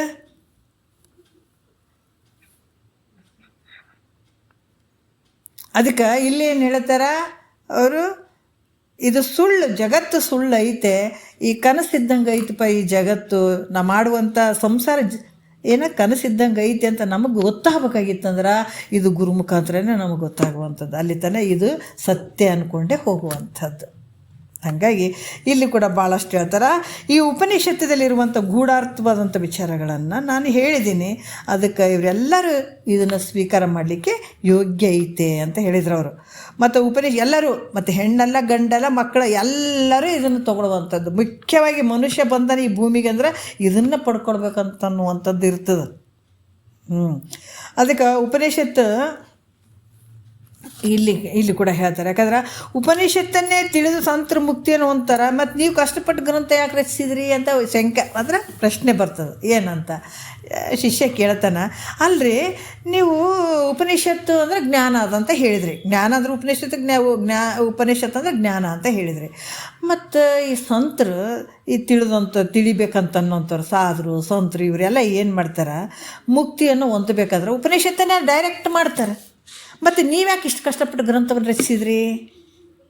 ಉಪನಿಷತ್ತುಗಳೆಲ್ಲ ಜ್ಞಾನ ಬೇಕಾದಷ್ಟು ಐತಿ ಅಂತ ಹೇಳ್ತೀರಿ, ಹೇಳಿದ ಮೇಲೆ ಮತ್ತು ತಿಳ್ಕೋಬೇಕು ಮುಕ್ತಿಯನ್ನು ಹೊಂದಬೇಕನ್ನುವಂಥ ಸಂತರು ಸಾಧರು ಇವ್ರು ಏನು ಮಾಡ್ತಾರೆ, ಡೈರೆಕ್ಟ್ ಉಪನಿಷತ್ತನ್ನು ನೋಡ್ಕೊಳ್ಳಿ, ನೀವ್ಯಾಕೆ ಇಷ್ಟು ಕಷ್ಟಪಟ್ಟು ಬರಿಬೇಕಾಗಿತ್ತು ಅಂತ ಕೇಳಿದ್ರು ಕೂಡ ಅವರು ಹೇಳ್ತಾರೆ, ಉಪನಿಷತ್ತುಗಳಿಗೆ ಕೆಲವು ಅರ್ಥಗಳು ಏನದಾವ, ಅವರು ಕಷ್ಟಪಟ್ಟು ಗ್ರಂಥವನ್ನು ನೀವು ಯಾಕೆ ರಚಿಸಿದ್ರಿ, ಅವರು ಇದನ್ನು ಉಪನಿಷತ್ತನ್ನೇ ತಿಳ್ಕೊಂಡು ಅವ್ರ ಸ್ವಂತ ಮುಕ್ತರಾಗ್ತಿದ್ರು ಅಂತ ಹೇಳುವಂಥದ್ದಕ್ಕೆ ಅವ್ರ ಉತ್ತರ ಹೇಳ್ತಾರೆ.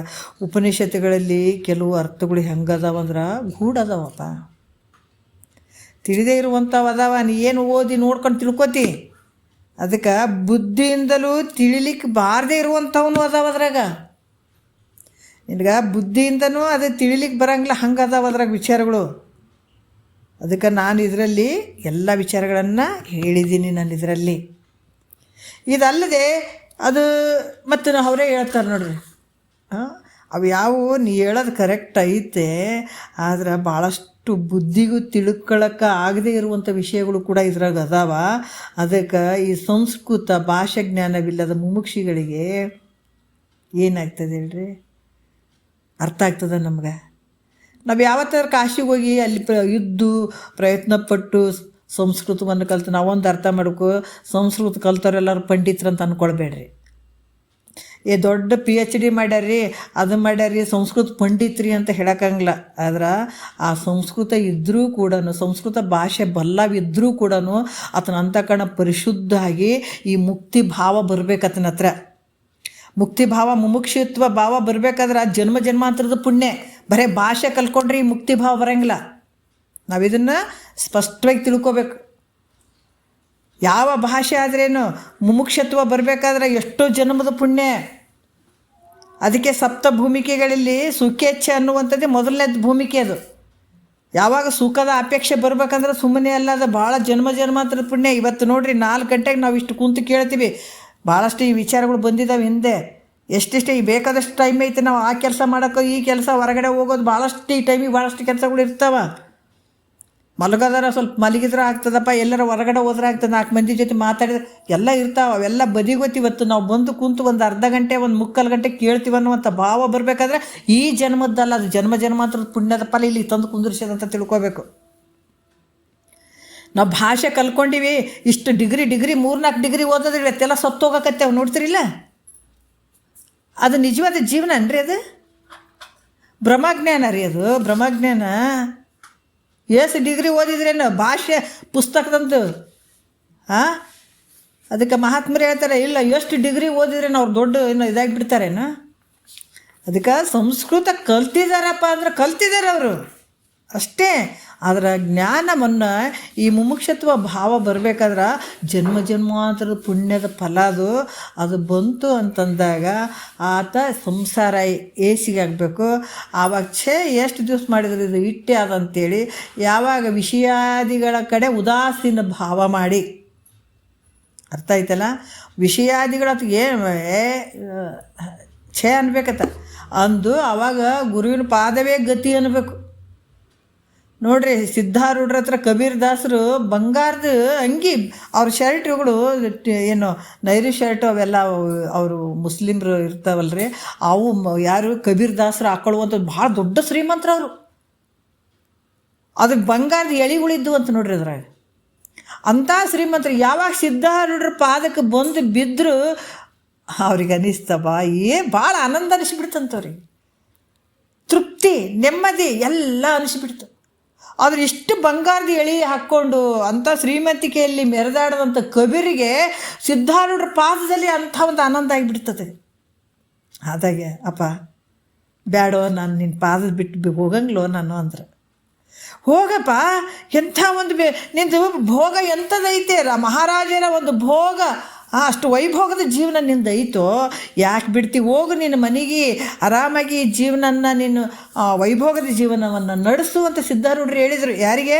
ಕಬೀರಿಗೆ ಹೇಳಿದರು. ಅವ್ರಂದ್ರೆ ಅಪ್ಪ ಬ್ಯಾಡಪ್ಪ ಅಂತಂದ್ರೆ, ನಾ ಹೋಗಲ್ಲಪ್ಪ, ನಾ ಇಲ್ಲೇ ಇರ್ತೀನಿ. ಇದಕ್ಕಿಂತ ಇಲ್ಲಿ ಇರುವಂಥ ಆನಂದ ನನಗೆ ಎಲ್ಲೂ ಇಲ್ಲ ಅಂದ್ರೆ ನೋಡ್ರಿ, ಹಿಂಗೆ ಬರಬೇಕು ಮನುಷ್ಯನಿಗೆ, ಹಿಂಗೆ ಬರಬೇಕು. ಯಾರಾದರೂ ಹೋಗಿ ಇರ್ರಪ್ಪ ಹಂಗಲ್ಲ, ಅದು ಅವರಿಗಾಗೆ ಅವರಿಗೆ ಬರಬೇಕದು. ಎಷ್ಟು ಹೇಳಿದ್ರು ಸಿದ್ಧಾರೂಢರು ಕೇಳಿಲ್ಲ. ಇಲ್ಲಪ್ಪ ನಾವು ಹೋಗಲ್ಲ, ನನಗೆ ಆನಂದ ಐತೋ ಇಲ್ಲಿ, ಭಾಳ ಆನಂದ ಐತೆ ನನಗೆ, ನಾನು ಹೋಗಲ್ಲಪ್ಪ ಅಂಥೇಳಿ ಅಲ್ಲೇ ಉಳ್ಕೊಂಡ್ರು ಅವರು. ಯಾರು? ಕಬೀರ್ ದಾಸರು. ಹಾಗಾಗಿ ಯಾವಾಗ ಮುಮುಕ್ಷತ್ವ ಭಾವ ಬಂತು ಅಂತಂದಾಗ ಆವಾಗ ನೋಡ್ರಿ ಈ ಜ್ಞಾನವನ್ನು ಪಡ್ಕೊಳಕ್ಕೆ ಸಾಧ್ಯ ಆಗ್ತದೆ. ಈಗ ನಾವು ಭಾಷೆಯನ್ನು ಕಲಿತು ಎಲ್ಲಿ ಕಾಶಿ ಒಳಗೆ ಹೋಗಿ ಈ ಸಂಸ್ಕೃತ ಭಾಷೆಯನ್ನು ಕಲಿಯೋದಕ್ಕೆ ಸುಮಾರು ವರ್ಷ ಬೇಕು. ನಂತರ ಜ್ಞಾನ ಸಂಪಾದನೆ ಮಾಡ್ಕೋಬೇಕಲ್ಲ, ಈ ಭಾವಕ್ಕೆ ಬರಬೇಕಲ್ಲ ನಾವು. ಸುಮ್ಮನೆನಾ? ಇಲ್ಲಲ್ಲ. ಮತ್ತು ನಾವು ಮುಮುಕ್ಷತ್ವ ಭಾವ ಬರಬೇಕು, ಅಂತಕಣ ಶುದ್ಧ ಆಗಿರಬೇಕು, ಸದ್ಗುರು ಸಿಗಬೇಕು, ಆತನ ಪಾದಕ್ಕೆ ಶರಣಾಗತನಾಗಬೇಕು. ಇದು ನಿತ್ಯ ಅದು ಅನಿತ್ಯ ಎಂಬುದನ್ನು ಅರಿಯದೆ, ಹೃದಯದ ಭೋಗೆಚ್ಛ ದೊರೆಯದೆ, ವದ ವಿಷಮಾದಿ ಸಾಧನವಾರು ನೆರೆಯದೆ, ಸದುಗತಿ ಆಸೆಯೋಳು ಉರಿಯದೆ, ಸುಮ್ಮನಾಗದು ವಿಧಿಗಳು ಹೊಂದದೆ ಮುಕ್ತ ಸುಮ್ಮನಾಗದು. ಮತ್ತೆ ಹೇಳ್ತಾರೆ, ಏನು ಹೇಳ್ತಾರೆ ನೋಡ್ರಿ, ಸಂಸ್ಕೃತ ಕಲ್ತೀವಿ ಅಂತ ಹಂಗೂ ಕುಂದ್ರಂಗಿಲ್ಲ. ಮತ್ತು ಗುರುವಿನ ಸೇವಾದಿಗಳನ್ನು ಮಾಡಬೇಕು. ಗುರುಪಾದ ಸೇವೆಯನ್ನು ಒಲವಿಂದ ಮಾಡದೆ ಅಂತ ಹೇಳ್ತಾರೆ. ಅದನ್ನೆಲ್ಲ ನೋಡಿ ವರನಿಗಮವನ್ನು ಓದಿ ಪಾಡದೆ, ಶರೀರ ಮುಂತಾದ ಉಪಾಧಿಗಳ ನೀಡಾಡದೆ, ಪರಮ ಜೀವನನ್ನು ಒಂದುಗೂಡದೆ, ಸುಮ್ಮನಾಗೋದು ವಿಧಿಗಳು ಒಂದದೆ ಮುಕ್ತಿ ಸುಮ್ಮನಾಗೋದು. ಇಷ್ಟೆಲ್ಲ ಮಾಡಿಕೊಂಡು ನಮ್ಗೆ ಆಗ್ತಿತ್ತೇನೋ ಹೋಗೋಕೆ? ಯಾರಿಗಾದ್ರೆ ಇಲ್ಲಲ್ಲ, ಯಾರಿಗೆ ಆಗ್ತಿರಲಿಲ್ಲ. ಎಲ್ಲ ಒಬ್ಬರು. ಅದಕ್ಕೆ ಹೇಳಿದ್ರಲ್ಲ ಗರ್ಗತ್ತಾತವ್ರು ಹಂಗೆ ಹೇಳಿದರು. ಸಿದ್ಧಾರೂಢರು ಹೇಳಿದರು, ನಿಜಗೊಂಡ್ರೆ ಶಾಸ್ತ್ರ ಹಿಂಗೆ ಐತಪ್ಪ, ಶ್ರೀ ಗುರು ವಚನೋಪದೇಶವನ್ನು ಆಲಿಸಿದಾಗಳಹುದು ನರರಿಗೆ ಮುಕ್ತಿ ಅಂದಾಗ ಅವ್ರಿಗೆ ಭಾಳ ಆನಂದ ಆಗಿಬಿಡ್ತು. ಯಾರಿಗೆ? ಗರ್ಗತ್ತಾತವ್ರಿಗೆ. ಏನು ಸಿದ್ಧ, ಮೊದಲೇ ನಿಜಗೊಂಡ್ರೆ ಶಾಸ್ತ್ರ ಗೊತ್ತಿತ್ತಂದ್ರೆ ನಾನೇ ಕಷ್ಟಪಟ್ಟು ಕಾಶಿಗೆ ಹೋಗಿ ಸಂಸ್ಕೃತ ಕಲಿತು ಈ ಜ್ಞಾನವನ್ನು ಪಡ್ಕೊಳಕ್ಕೆ ಇಷ್ಟು ಟೈಮ್ ಬೇಕಾಗಿತ್ತು ನನಗಂತ. ಮತ್ತು ಅಂಥ ಒಂದು ನಮಗೆ ಸಿಕ್ಕದಂದ್ರೆ ನಾವು ಎಷ್ಟು ಧನ್ಯರು. ಅದು ನಮಗೆ ಸಿಕ್ಕದಂದ್ರೆ ನಾವೆಲ್ಲಿಗೆ ಹೋಗೋದು ಬೇಕಾಗಿಲ್ಲ ಅಲ್ಲ. ಮಹಾತ್ಮರು ನಿಜಗೊಂಡ್ರೆ ಅಡುಗೆ ಮಾಡಿ ಇಟ್ಬಿಟ್ಟಿದ್ದಾರೆ, ಈಗ ಸುಮ್ಮ ಉಣ್ಬೇಕಷ್ಟೇ. ಅದಕ್ಕೆ ಇಲ್ಲಿ ಕೂಡ ಅವರು ಭಾಳಷ್ಟು ವಿಚಾರಗಳನ್ನು ಹೇಳುತ್ತಾರೆ. ಇಲ್ಲಿ ಉಪನಿಷದ ಕೆಲವು ಅರ್ಥಗಳು ಗೂಢಾದಂಥವು ಅದಾವಪ್ಪ, ಬುದ್ಧಿಗೆ ನಿಲುಕದೇ ಇರುವಂಥವು ಅದಾವ. ಅವುಗಳನ್ನು ನಾನಿಲ್ಲಿ ಹೇಳಿದ್ದೀನಿ. ಮತ್ತು ಸಂಸ್ಕೃತ ಭಾಷೆ ಇವಿಲ್ಲದ ಮುಮುಕ್ಷಿಗಳಿಗೆ ಇದು ತಿಳಿಯುವಂಥದ್ದು ಸಾಧ್ಯ ಇಲ್ಲ.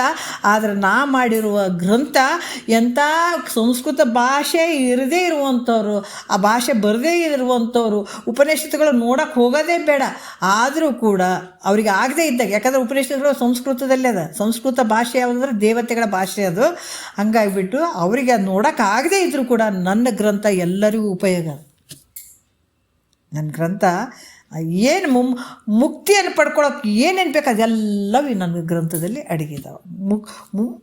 ಮುಮುಕ್ಷತ್ವ ಭಾವ ಇದ್ದಂಥ ನನ್ನ ಗ್ರಂಥ ಕುಣ್ದು ನೋಡಲಿ, ಮುಕ್ತರೇ ಆಗಿಬಿಡ್ತಾರಂತ ಅನ್ನುವಂಥ ಭಾವವನ್ನು ವ್ಯಕ್ತಪಡಿಸ್ತಾರೆ. ಅದಕ್ಕೆ ಈ ವೇದ ಇವು ನೋಡ್ರಿ, ನಿಜಗೊಂಡ್ರೆ ಶಾಸ್ತ್ರದ ಒಳಗಡೆ ಇರುವಂಥ ಒಂದೊಂದು ಅಕ್ಷರಗಳು ಶಕ್ತಿ ಅದಾವ್ರಿ, ಒಂದೊಂದು ಶಬ್ದಗಳು ಶಕ್ತಿಯಿಂದ ಕೂಡಿದಾವೆ. ಯಾಕಂದ್ರೆ ನಿಜಗೊಂಡ್ರೆ ಇದರಲ್ಲೇ ಐಕ್ಯಾಗಿದ್ದಾರೆ, ಅಡಕಾಗಿದ್ದಾರೆ. ಅವರು ಸಂಕಲ್ಪನೂ ಐತೆ. ಯಾರು ನನ್ನ ಗ್ರಂಥವನ್ನು ಕ್ರಮವಾಗಿ ಶ್ರದ್ಧೆಯಿಂದ ಆಲಿಸ್ತಾರ ಅವರು ಮುಕ್ತರಾಗಲೇಬೇಕು ಅಂತ ಹೇಳಿದ್ದಾರೆ ಅವರು. ಅಂಥ ಪರಮೋಕ್ಷ, ಯಾಕಂದ್ರೆ ಅಂಥ ಒಂದು ಶ್ರೇಷ್ಠವಾದಂಥ ಒಂದು ಆನಂದವನ್ನು ಪಡ್ಕೊಳ್ತಾರಂತ ಹೇಳಿದ್ದಾರೆ. ಅದಕ್ಕಾಗಿ ನಿಜಗೊಂಡ್ರು ಇದರಲ್ಲೇ ಅಡಕಾಗಿದ್ದಾರೆ. ಒಂದೊಂದು ಶಬ್ದಗಳು ನೋಡಿರಿ, ಇದ್ರಾಗ ಒಂದೊಂದು ಶಬ್ದಗಳು ನಮ್ಗೆ ಆಳವಾಗಿ ಹೋಗ್ಬೇಕಾಗಿತ್ತಂದ್ರೆ ನಮ್ಮ ಪುಣ್ಯ ಬೇಕಿದು, ಅಷ್ಟು ಶಕ್ತಿನೂ ಬೇಕಿದು. ಸುಮ್ಮನೆ ಅಷ್ಟು ಈಜಿಯಾಗಿ ಅರ್ಥ ಆಗಲ್ಲ ಇದು. ನಿಜಗೊಂಡ್ರೆ ಶಾಸ್ತ್ರ ಅಷ್ಟು ಈಜಿಯಾಗಿ ಅರ್ಥ ಆಗಲ್ಲ. ಯಾಕಂದರೆ ಯಾವಾಗ ಅರ್ಥ ಆಗ್ತದ್ರೆ ನಮ್ಮ ಒಲುಮೆ, ಶ್ರದ್ಧೆ, ನಂಬಿಕೆ, ಭಕ್ತಿ, ಭಾವ ಇವೆಲ್ಲ ಇರಬೇಕಾಗ್ತದೆ. ಇದ್ದಾಗ ಮಾತ್ರ ಆಗ್ತದೆ. ಹಾಗಾಗಿ ಇಲ್ಲಿ ಏನು ಹೇಳ್ತಾರೆ, ಎಲ್ಲರಿಗೂ ಭಾಳಷ್ಟು ಉಪಯೋಗವಾದಂಥ ಗ್ರಂಥ ನಮ್ದೈತೆ. ಅದಕ್ಕೆ ಇಲ್ಲಿ ತಾವು ಮಾಡಿರುವಂಥ ಗ್ರಂಥ ಶುದ್ಧ ಐತು, ಅಶುದ್ಧ ಐತು. ಮತ್ತು ಒಂದು ಶಂಕ ಬರ್ತದೆ, ಏನಂದ್ರೆ ಅಲ್ರಪ್ಪ ನೀವು ಇಷ್ಟೆಲ್ಲ ಹೇಳಕತ್ತೀರಲ್ಲ, ನಿಜಗೊಂಡ್ರೆ ಹೇಳತ್ತಾರೆ. ಕೆಲವು ಶಂಕ ಬರ್ತಾವೆ ನೋಡ್ರಿ, ಸಂಶಯ ಬಂದಾಗ. ಶಿಷ್ಯ ಹೇಳ್ತಾನೆ, ತಾವು ಮಾಡಿದಂಥ ಗ್ರಂಥ ಶುದ್ಧವೋ ಅಶುದ್ಧವೋ ಎಂಬುದನ್ನು ಸಾಧಕರು ತಿಳಿಲಾರ. ನೀವು ಬರೀ ಓದನ್ನಕತ್ತೀರಿ, ಓದ್ಕೊಂತ ಹೋಗ್ತಾರೆ. ನಿಮ್ಮದು ಶುದ್ಧ ಐತೋ ಅಶುದ್ಧ ಐತೆ ಅಂತ ಸಾಧಕರಿಗೆ ಅರ್ಥ ಆಗಂಗಿಲ್ಲಪ್ಪ. ಮತ್ತು ಒಂದು ವೇಳೆ ಅಶುದ್ಧಾರ್ಥವನ್ನು ತಿಳ್ಕೊಂಡ್ರು ತಿಳ್ಕೊಬೋದು, ಅದರಿಂದ ಅನರ್ಥ ಆಗ್ತದಲ್ಲ ಗುರುಗಳೇ. ನೋಡಿರಿ, ಅದಕ್ಕೆ ನೀವು ಇಷ್ಟೆಲ್ಲ ಹೇಳಕತ್ತೀರಿ, ಆದ್ರೆ ಅದು ಶುದ್ಧ ಐತೆ ಅಂತ ಸಾಧಕರಿಗೆ ಅರ್ಥ ಆಗಂಗಿಲ್ಲ. ಅಶುದ್ಧವಾದಂಥ ಅರ್ಥನೇ ಇತ್ತು ಅಂದ್ರೆ ಅದನ್ನು ತಿಳ್ಕೊಂಡ್ರೆ ಅವರಿಗೆ ಅನರ್ಥ ಆಗ್ತದಲ್ಲ ಅಂತ ಕೇಳಿದ್ರೆ ಅದಕ್ಕೆ ಉತ್ತರ ಹೇಳ್ತಾರೆ. ಹಾಗಲ್ಲಪ್ಪ, ಆತ್ಮಜ್ಞಾನಿಗಳು ಕೂಡ ನಾನು ಹೇಳುವ ಅರ್ಥವನ್ನು ನೋಡ್ರಿ ಬರೀ ಸಾಧಕರಂತಲ್ಲ, ಯಾಕಂದ್ರೆ ಸಾಧಕರಿಗೆ ಪೂರ್ತಿ ವಿಷಯಗಳು ಗೊತ್ತಿರಂಗಿಲ್ಲ. ನನ್ನ ಗ್ರಂಥ ನೋಡಿ ಅರ್ಧಂಬರ್ಧ ತಿಳ್ಕೊತಾರೆ. ಅದಕ್ಕೆ ಅದು ಸರಿ ಯಾವುದು ತಪ್ಪು ಯಾವುದು ಅಂತ ಅವ್ರಿಗೆ ಅರ್ಥ ಆಗಂಗಿಲ್ಲ. ಅದಕ್ಕೆ ಅಶುದ್ಧವಾಗಿತ್ತು ಅಂತಂದ್ರೆ, ತಪ್ಪಿತ್ತಂದ್ರೆ ಅದನ್ನು ತಿಳ್ಕೊಂಡು ಅನರ್ಥ ಆಗ್ತಂತ ನೀ ಕೇಳಕತ್ತೀನಿ, ನಾವು ಒಪ್ಕೊಳ್ತೀನಿ, ಇಲ್ಲ ಅಂತಿಲ್ಲ. ಆದ್ರೆ ಹಂಗಲ್ಲ, ಆತ್ಮಜ್ಞಾನಿಗಳು ಕೂಡ ತಿಳಿದಂಥವ್ರು, ಬಲ್ಲಂಥವ್ರು, ಆತ್ಮಜ್ಞಾನವನ್ನು ಬಲ್ಲಂಥವ್ರು ಕೂಡ ನಾನು ಹೇಳುವ ಅರ್ಥವನ್ನು ನಿಜ ಅಂತ ಒಡಂಬಟ್ರೆ, ಯಾಕಂದ್ರೆ ಅವ್ರು ನಿಜ ಅಂತ ತಿಳ್ಕೊಳ್ಬೇಕು. ಅವ್ರಿಗೆ ಗೊತ್ತಾಗ್ತದೆ ಯಾವುದು ಶುದ್ಧ ಐತೆ ಅಶುದ್ಧ ಯಾವುದೈತೆ ಅಂತ ಅವರಿಗೆಲ್ಲ ಗೊತ್ತಿರ್ತದೆ. ಯಾರಿಗೆ? ಆತ್ಮಜ್ಞಾನಿಗಳಿಗೆ ಗೊತ್ತಿರ್ತದೆ. ಅವರು ಪ್ರೀತಿಯಿಂದ ಕೇಳುವ ಹಾಗೆ ಹೇಳ್ತೀನಿ ನಾನು. ಮತ್ತು ಎಲ್ಲರೂ ನೋಡಬೇಕು, ಆತ್ಮಜ್ಞಾನಿಗಳು ನೋಡಬೇಕು, ಸಾಧಕರು ನೋಡಬೇಕು, ಮುಮುಕ್ಷುಗಳು ಎಲ್ಲರೂ ನೋಡಬೇಕು. ಅವ್ರು ನೋಡಿದ್ರೂ ಪ್ರೀತಿಯಿಂದ ಅಬ್ಬಾಬಾ ನಿಜಗೊಂಡ್ರೆ ಏನು ಬರ್ದಿದ್ದಾರಪ್ಪ ಅಂತ ಅನ್ಬೇಕು. ಅವರು ಆತ್ಮಜ್ಞಾನಿಗಳು ನೋಡಿ ಪ್ರೀತಿಯಿಂದ ಈ ವಿಷಯವನ್ನು ಕೇಳುವ ಹಾಗೆ ಅಂದಮೇಲೆ ನೋಡ್ರಿ, ಈ ರೀತಿ ಅವರು ಖುಷಿಯಿಂದ ಸ್ವೀಕಾರ ಮಾಡಬೇಕು. ಆತ್ಮಜ್ಞಾನಿಗಳು ಕೂಡ ಎಷ್ಟು ಚಂದ ಬರೆದಿದ್ದಾರೆ ನೋಡುವಂಥ ಆ ರೀತಿ ಪ್ರೀತಿಯಿಂದ ಸ್ವೀಕರಿಸುವಂಥದ್ದು, ಪ್ರೀತಿಯಿಂದ ಹೇಳುವ ಹಾಗೆ ನಾನು ಹೇಳ್ತಾ ಇದ್ದೀನಿ ಅಂದಮೇಲೆ ಸಾಧಕರು ಅವರೇ ಒಪ್ಪಕೊಂಡು ಪ್ರೀತಿಯಿಂದ ಇದನ್ನು ಸ್ವೀಕಾರ ಮಾಡ್ತಾರೆ. ಆತ್ಮಜ್ಞಾನಿಗಳೇ ಇದರ ಯಾವ ದೋಷ ಇಲ್ಲ ಅಂತ ಸ್ವೀಕಾರ ಮಾಡ್ತಾರೆ ಅಂದಮೇಲೆ ಸಾಧಕರು ಯಾವುದೇ ಆತಂಕ ಇಲ್ಲದೆ ಈ ಗ್ರಂಥದಲ್ಲಿ ಅವರು ಪ್ರವೃತ್ತರಾಗಬೇಕಾಗ್ತದ. ಇದರಿಂದ ಏನಾಗ್ತದೆ, ಅವರಿಂಥ ಮೋಕ್ಷವನ್ನು ಪಡ್ಕೊಳ್ಳಿಕ್ಕೆ ಸಾಧ್ಯ ಆಗ್ತದೆ. ಯಾಕಂದ್ರೆ ಇಲ್ಲಿ ಕೂಡ ಏನು ಹೇಳ್ತಾರೆ, ಆತ್ಮಜ್ಞಾನಿಗಳು ಈ ಗ್ರಂಥವನ್ನು ಸಂಪೂರ್ಣ ಕೇಳಿ ಆನಂದದಿಂದ ಹಿಂಗೆ ಏನು ಹೇಳಿದಾರಪ್ಪ ನಿಜಗೊಂಡ್ರು ಆಹಾ ಅಂತ. ಹಂಗೆ ಐತಿ ಇದು, ಶಾಸ್ತ್ರ ಇರೋದೇ ಹಂಗೆ ಐತಿ. ಭಾಳ ಆನಂದ ಇದು. ಕಲ್ಲು ಸಕ್ಕರೆ ಮೆಲ್ದಂಗೆ ನೋಡ್ರಿ, ತಿಳಿತು ಅಂದ್ರೆ ಬರ್ತಾ ಅದು ನಮಗೆ ಬಿಟ್ಟಿದ್ದು. ಅದು ಒಂದೇ ಸಲಕ್ಕೆ ಇದು ರುಚಿ ಹತ್ತಂಗಿಲ್ಲ, ಸ್ವಲ್ಪ ಟೈಮ್ ಬೇಕಾಗ್ತದೆ. ಈ ನಿಜಗೊಂಡ್ರೆ ಶಾಸ್ತ್ರ ನೋಡ್ರಿ, ವಿಚಾರಗಳು, ಜ್ಞಾನದ ವಿಚಾರಗಳು ಸ್ವಲ್ಪ ರುಚಿ ಹತ್ತಬೇಕು. ಅದಕ್ಕೆ ಆ ಥರ ಸಂಸಾರ ಮೊದಲು ಭಾಳ ರುಚಿ ಅನ್ನಿಸ್ತದೆ. ಗಂಡ ಹೆಂಡ್ತಿ ಮದುವೆ ಆದಮೇಲೆ ಬಲ್ಲು ರುಚಿ, ಯಾಕಂದ್ರೆ ಸಂಸಾರ ಹಿಂಗೆ ಐತೇನಪ್ಪ ಅಂತ ಹೊಂಟ್ಬಿಡ್ತಾರೆ. ಅದೆಲ್ಲ ಬರ್ತಾ ತೊಯ್ದು ಕಂಬಳಿ ಅಂತಾರಲ್ಲ, ಮೊದಲು ಭಾಳ ಹಗುರ ಇರ್ತದೆ ಕಂಬಳಿ, ಬರ್ತಾ ತೊಯ್ದು ಕಂಬಳಿ ಆದಂಗೆ ಭಾರ ಆಗ್ತದಲ್ಲ, ಹಂಗೆ ಸಂಸಾರ. ಫಸ್ಟಿಗೆ ಭಾಳ ರುಚಿ ಅನ್ನಿಸ್ತದ, ಬರ್ತಾ ಕಹಿ ಇರುವಂಥದ್ದು ಸಂಸಾರ. ಅದರ ಪರಮಾರ್ಥ ಮೊದಲು ಭಾಳ ಕಹಿ ಅನ್ನಿಸ್ತದೆ. ಯಪ್ಪ ಕೇಳಬೇಕಲ್ಲಪ್ಪ ಗುರುಗಳು ಹೇಳಿದಂಥದ್ದು. ಆ ಮನಸ್ಸು ಶರೀರ, ಯಾಕಂದ್ರೆ ಮನಸ್ಸು ಭಾಳಷ್ಟು ದೂರ ಹೋಗಿದ್ದಂಥದ್ದನ್ನು ಹಿಡಿದು ತಂದು ಶರೀರದೊಳಗೆ ಇಟ್ಕೊಂಡು ಕುಂತು ಕೇಳುವಂಥದ್ದು, ಆ ಕೇಳುವಂಥ ತಲೆಗೆ ಹೋಗದೇ ಇರುವಂಥದ್ದು ಎಷ್ಟು ಕಷ್ಟ ಆಗ್ತದೆ ರೀ ಫಸ್ಟಿಗೆ. ಅಲ್ಲ, ಭಾಳ ಪುಣ್ಯ ಭಾಳ ಇತ್ತಂದ್ರೆ ಬಂದು ಕುಂದಿರ್ಸಿಬಿಡ್ತದೆ, ಇಲ್ಲ ಅಂತೇ ಇಲ್ಲ. ಆದ್ರೆ ಮನುಷ್ಯನ ಪ್ರಯತ್ನವೂ ಬೇಕಲ್ಲ, ಪ್ರಯತ್ನ ಬೇಕಾಗ್ತದೆ. ಇಲ್ಲಿ ಬಂದು ಕೂತ್ಕೊಂಡು ಆ ಮನಸ್ಸು, ಯಾಕಂತಂದ್ರೆ ಅದಕ್ಕೆ ರೂಢಿ ಹಾಕಬೇಕು. ಮನಸ್ಸು ಅಷ್ಟು ಈಜಿಯಾಗಿ ರೂಢಿ ಆಗಂಗಿಲ್ಲದು. ಅದಕ್ಕೆ 1 ದಿವಸ 2 ದಿವಸ 3 ದಿವಸ 4 ದಿವಸ ಒಲ್ ಅಂತಿರ್ತದೆ. ಬೇಡ ಏನಾದರೂ ಒಂದು ಸೇರಿಬಿಟ್ಟಿರ್ತದೆ ಮನಸ್ಸಿನಾಗ. ಅಲ್ಲಿ ಹೋಗ್ಬೇಕು ಇಲ್ಲಿ ಹೋಗ್ಬೇಕು, ಅದು ಕುಂದ್ರಕ್ಕೆ ಕೊಡಂಗಿಲ್ಲ ಈ ಮನಸ್ಸು ಅಷ್ಟು ಈಜಿಯಾಗಿ. ಮನಸ್ಸು ಅಂದ್ರೆ ಸಾಮಾನ್ಯ ಅಲ್ಲಲ್ಲ. ಹಾಗಾಗಿ ಪ್ರತಿ ದಿವಸ ಈ ಮನಸ್ಸಿಗೆ ರೂಢಿ ಹಾಕಬೇಕಾಗ್ತದೆ. ರೂಢಿ ಹಾಕಿ ಕುಂದಿರಿಸಿ ಕೇಳೋಕೆ ಹಚ್ಚಬೇಕು, ಅದಕ್ಕೆ ರುಚಿ ಹಚ್ಚಿಸ್ಬೇಕು. ಯಾಕಂದರೆ ರುಚಿ ಎಲ್ಲಿ ಸಿಕ್ಕದ, ಅದಕ್ಕೆ ಎಲ್ಲಿ ರುಚಿ ಆದಂತ ಹೋಗಕತ್ತದ ಮನಸ್ಸು. ವಿಷಯಾದಿಗಳಲ್ಲಿ ರುಚಿ ಆದಂತ ಹೋಗುವಂಥ ಮನಸ್ಸಿಗೆ ಅದ್ರಾಗ ಯಾಕೆ ಹೋಗ್ತೀಯೋ, ಅದ್ರಾಗ ರುಚಿ ಐತೆನ, ಅದ್ರಾಗ ಏನಿಲ್ಲ ಸತ್ಕೊಂಡು ಹೋಗ್ತಿದೆ, ಅದ್ರಾಗ ಬರೀ ವಿಷಯ ಐತೆ ಅಂತ ಅದಕ್ಕೆ ಆ ವಿಷಯಾದಿಗಳ ದರ್ಶನ ಆಗುವಂಥ ದೋಷ ದರ್ಶನವನ್ನು ಮಾಡಿಸಿ ಆ ಮನಸ್ಸಿಗೆ ಸಮಾಧಾನ ಹೇಳಿ ನಿನ್ನ ಶರೀರದ ಜೊತೆಗೆ ಇಟ್ಕೊಂಡು ಕುಂತು ಆ ಮನಸ್ಸಿಗೆ ಇದು ರುಚಿ ಹಚ್ಚಿಸ್ಬೇಕಿದು. ಮತ್ತು ಇದು ಕಷ್ಟನೇ ಅಲ್ಲ. ಅದು ಏನ್ರಿ, ಕ್ಷಣಿಕವಾಗಿ ಕಾಣುವಂಥ ವಿಷಯಾದಿಗಳು ಸುಖ ಅಂತ 84 ಲಕ್ಷ ಒಂದು ಜನ್ಮ ಅಲ್ಲಿದು, ಒಂದು ಜನ್ಮ ಅಲ್ಲ. ನೀವು ಹುಟ್ಟಿ ಬಂದದ್ದು ಎಷ್ಟು ದಿವಸ ನೋಡ್ರಿ, ಧರೆಯನ್ನೆಲ್ಲವನ್ನು ಸಣ್ಣಿಸಿ ಧೂಳಿ ಮಾಡಲ್ ಪರಮಾಣುಗಳನ್ನೇ ತೆನಿತು ದೇಹವನ್ನು ಧರಿಸಿ ತೊಂದೊಂದು ಜೀವರ ಬಸರೋಳು ಬಂದಂತ ಹೇಳಿದಾರೆ. ಅಷ್ಟು ಶರೀರದಿಂದ ಮನಸ್ಸು ಹೊರಗ ಹೋದಂಥದ್ದು ಒಮ್ಮೆಲೆ ಒಳಗೆ ಹೆಂಗೆ ಬರ್ತದೆ ಹೇಳ್ರಿ? ಇದು ಕಷ್ಟ ಅಲ್ಲ, ಭಾಳ ಕಷ್ಟ ಆಗ್ತದೆ. ಎಂಥ ಸಂಸ್ಕಾರ ಆದಂದ್ರೂ ಕೂಡ ಮೊದಲು ಈ ಮನಸ್ಸು ಗದ್ದಲ ಮಾಡ್ತದ, ದಾರಿ ತಪ್ಸಕ್ಕೆ ನೋಡ್ತದ. ಹಂಗೆಲ್ಲ ಹೋಗಬಾರ್ದು. ಮಹಾತ್ಮರು ಇದನ್ನೇ ಮಾಡ್ಕೊಂಡಂಥದ್ದು. ಮೊದಲು ತಮ್ಮ ಮನಸ್ಸಿಗೆ ಬುದ್ಧಿ ಹೇಳಿದ್ರು. ಅವರು ಮನಸ್ಸಿಗೆ ಹಿತವಚನ ಹೇಳಿದರು, ಮನಸ್ಸಿಗೆ ಮುದ್ದು ಮಾಡಿದ್ರು. ಬಂದು ಕೂಡಪ್ಪ, ಹಂಗೆ ಹೋಗ್ಬೇಡ, ಎಲ್ಲ ಕಡೆ ಹೋಗ್ಬೇಡೋ, ಹಂಗೆ ಹೋಗ್ಬೇಡ, ನಿನಗೆ ಬುದ್ಧಿಗಿದ್ದೆ ಐತಿಲ್ಲ. ಸ್ವಲ್ಪ ಗುರುಗಳು ಹೇಳಕತ್ತಾರ, ಒಂಚೂರು ಕುಂತು ಕೇಳು, ಮನಸ್ಸು ಯಾಕೆ ಆ ಕಡೆ ಈ ಕಡೆ ಹಾಕ್ತಿದ್ವಿ ಅಂತ ತಮ್ಮ ಮನಸ್ಸಿಗೆ ತಾವು ಹೇಳ್ಕೊಂಡ್ರು. ಅವರು ಹೇಳ್ಕೊಂಡು ಕುಂತು ಪ್ರತಿ ದಿವಸ ಇದನ್ನು ಏಳಿಸಿ ಇದು ಯಾವಾಗಿದ್ದು ರುಚಿ ಹತ್ತಿತ್ತು ಅಂದರೆ ಹೊರಗೆ ಹೋಗಂಗಿಲ್ಲ ನೋಡ್ರಿ. ಇಷ್ಟೇ ಇದರಲ್ಲಿ ಇರೋದು. ಇದು ಯಾಕ್ರಿ ಮತ್ತು ಹೆಂಗೆ ಮನಸ್ಸು ಕಂಟ್ರೋಲ್ ಮಾಡ್ಕೋಬೇಕ್ರಿ? ಮನಸ್ಸು ಭಾಳ ದುಃಖ ಆಗ್ಯದ್ರಿ, ಹಿಂಗೆ ಕುಂದ್ರವಲ್ರಿ. ಯಾಕೆ ಕುಂದ್ರಂಗಿಲ್ಲ? ನೀನು ರೂಢಿ ಮಾಡ್ದಂಗೆ ಇರ್ತದೆ. ನಿನ್ನ ಮನಸ್ಸಿಗೆ ಹೊರಗೆ ಹಾಕಿಬಿಟ್ಟಿದ್ದೆ, ಹೊರಗೆ ರೂಢಿ ಆಗ್ಯದ. ಅದನ್ನು ಒಳಗೆ ಹಾಕಿ ರೂಢಿ ಮಾಡಿಸಿ ಹೆಂಗೆ ಆಗಂಗಿಲ್ಲ ಅದು? ಯಾವಾಗ ಗುರು ಮುಖಾಂತರ ಬಂದು ಅದಕ್ಕೆ ಇದು ಕಷ್ಟ. ಮೊದಲೇ ಇದನ್ನು ಮನಸ್ಸನ್ನು ಹತೋಟಿಗೆ ತೊಗೊಂಡು ಇದನ್ನು ಕುಂದಿರಿಸಿ ಕೇಳಕ್ಕೆ ಹಚ್ಚಿದ್ರೆ 1 ದಿವಸ 2 ದಿವಸ 3 ದಿವಸ 4 ದಿವಸ ಹಠ ಮಾಡ್ತದೆ. ಅದು ಮಾಡಿದ್ರೂ ಕುಂತು ಕೇಳಪ್ಪ ಹಂಗಲ್ಲ ಅಂಥೇಳಿ ಅದಕ್ಕೆ ದಿನ ಕೂಡಿಸಿದಾಗ ಅದಕ್ಕೆ ರುಚಿ ಹತ್ತಿತ್ತು. ಪರಮಾರ್ಥದ ರುಚಿ ಹತ್ತಿತ್ತಂದ್ರೆ ಮುಗೀತು ನೋಡ್ರಿ. ಅದಕ್ಕೆ ಇದು ಮೊದಲ ಕಹಿ ಅನ್ನಿಸ್ತದೆ, ಆದ್ರೆ ಬರ್ತಾ ಬರ್ತಾ ಬರೀ ಸಿಹಿ. ಇದು ಆನಂದ, ಬರೀ ಆನಂದ ನೋಡ್ರಿ. ಅದಕ್ಕೆ ಈ ರೀತಿಯಾಗಿ ಮಹಾತ್ಮರು ಇದು ಹೆಂಗದ ಪರಮಾರ್ಥ ಅಂದ್ರೆ ಮೊದಲು ಕಹಿ ಅನ್ನಿಸ್ತದ, ಆಮೇಲೆ ಗುಳಿಗೆ ಯಾರಾದರೂ ಚಲೋ ಅಂತ ತೊಗೊಳಂಗಿಲ್ಲ. ಭಾಳಷ್ಟು ಆರಾಮಿರ್ಲಾರ್ದಾಗ ಗುಳಿಗೆ ಫಸ್ಟ್ ಕಹಿನೇ ಇರ್ತಾವೆ.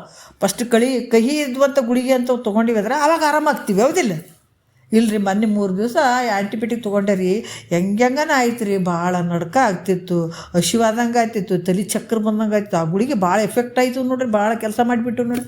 ಆದ್ರೆ 3 ದಿವಸ ಏನು ಒದ್ದಾಡಿದಲ್ಲ, 4ನೇ 5ನೇ ದಿವ್ಸಕ್ಕೆ ನೀ ಆರಾಮಾಗಿಬಿಟ್ಟು. ಎದರಿಂದ? ಆ ಕಹಿಯಾದ ಗುಳಿಗೆಯಿಂದ. ಅದ್ರಾಗ ಇಲ್ಲಿ ಕೂಡ ಗುರುವಾಕ್ಯ ಸ್ವಲ್ಪ ಕಹಿ ಅನ್ನಿಸ್ತದೆ ಫಸ್ಟಿಗೆ. ಯಾವಾಗ ಅದು ಕೆಲಸ ಮಾಡ್ತು ನಿನ್ನಲ್ಲಿ ಅಂದಾಗ ನಿನಗೆ ರುಚಿನೇ, ಮುಂದೆ ರುಚಿನೇ. ಅರ್ಥ ಆಯ್ತಲ್ಲ? ಹಾಗಾಗಿ ಇಲ್ಲಿ ಕೂಡ ಭಾಳಷ್ಟು ವಿಚಾರಗಳನ್ನು ಹೇಳ್ತಾರೆ. ಯಾವುದೇ ಸಾಧಕರು ಆತಂಕವಿಲ್ಲದೆ ಈಗ ನನ್ನ ಗ್ರಂಥವೊಂದಲ್ಲಿ ಪ್ರವೃತ್ತರಾಗಿ ಇರುವಂಥದ್ದು ಅಂಥ ಒಂದು ಆತ್ಮಜ್ಞಾನಿಗಳು ಈ ಗ್ರಂಥವನ್ನು ಸಂಪೂರ್ಣ ಕೇಳಿ ಆನಂದದೊಳಗೆ ಓಲಾಡಿ, ಆನಂದದಲ್ಲೇ ಆತ್ಮಜ್ಞಾನಿಗಳು ಭಾಳಷ್ಟು ಆನಂದ ಪಡುವಂಥದ್ದು ಐತಿ ಇದ್ರಾಗ. ಆಯಿತು, ಯಾಕಂದ್ರೆ ಎಚ್ಚರಿಕೆಯುಳ್ಳವರಾಗಿ ಅವರೇ ಅನುಭವ ಸಾರ ಅನ್ನುವಂಥ ಹೆಸರನ್ನು ಇಡುವಲ್ಲಿ ಅನುಮಾನಿಸದೆ. ಅಬ್ಬಾಬಾಬಾ ಏನು ಬರೆದಿದ್ದಾರಪ್ಪ ನಿಜಗೊಂಡ್ರು. ಅನುಭವ ಸಾರ ಅಂದ್ರೆ ಅದು ಅನುಭವ ಸಾರನೇ, ಅನುಭವದ ಒಂದು ಸಾರ ಇದು ತಿಳಿಸುವಂಥದ್ದು. ಅದಕ್ಕೆ ಏನು ಒಂದು ಚೂರು ಅನುಮಾನ ಮಾಡ್ದೇ ಎಲ್ಲರೂ ಒಪ್ಪುವ ಹಾಗೆ ಈ ಅನುಭವ ಸಾರ ನಾನು ಹೇಳಿದ್ದೀನಿ. ಒಬ್ರು ಅಂತಲ್ಲ, ಆತ್ಮಜ್ಞಾನಿಗಳು ಕೂಡ ಹೌದೌದು ಅಂತ ತಲೆ ಮೆಚ್ಚಬೇಕು, ಹಿಂಗೆ ತಲೆ ಹಾಕ್ಬೇಕು, ಹಂಗೆ ಬರೆದಿದ್ದೀನಿ, ನಾನು ಹೇಳಿದ್ದೀನಿ. ಅದರಿಂದ ಸಾಧಕರು ಅಂಜಬಾರ್ದು. ಯಾರ್ಯಾರು ಹೇಳಿದ ಮಾತು ಕೇಳಿಬಿಟ್ಟು ಹಂಗೇನ್ರಿ ಕಿಂಗೇನ್ರಿ ಅಂತ ಯಾವುದಕ್ಕೆ ತಲೆ ದೂಗಬಾರ್ದು. ಹೌದಾ? ತಲೆ ಕೆಡ್ಸೋರು ಭಾಳ ಜನ ಇರ್ತಾರೆ. ಅದೇನ್ರಿ ನಿಜಗೊಂಡ್ರದು ನಮಗೇನು ಬ್ಯಾರೆ ರೀ, ಹಿಂಗೆಲ್ಲ ಭಾಳ ಮಂದಿ ಇರ್ತಾರಪ್ಪ. ನಿನ್ನ ದಾರಿ ತಪ್ಸೋರು ಭಾಳ ಜನ ಅದಾರ. ಸೀದಾ ದಾರಿ ಕರ್ಕೊಂಡು ಹೋಗೋರು ಅದಾರ ಅಂತ ತಿಳ್ಕೊಂಡು ಏನು ಭಾಳ ಜನ ಅಲ್ಲೆಲ್ಲೆಲ್ಲಿ ಇರ್ತಾರೆ. ಅದಕ್ಕೆ ಅವ್ರ ಮಾತು ಕೇಳಬೇಡ. ಸಾಧಕರು ನಾನು ಎಲ್ಲ ಒಂದು ಜ್ಞಾನಿಗಳು ಇದನ್ನು ಖುಷಿಯಾಗಿ ಇದನ್ನು ಸ್ವೀಕಾರ ಮಾಡುವಂಗೆ ಹೇಳಿದಂಥ ವಿಚಾರ ಅದಾವೆ ಇದರಲ್ಲಿ.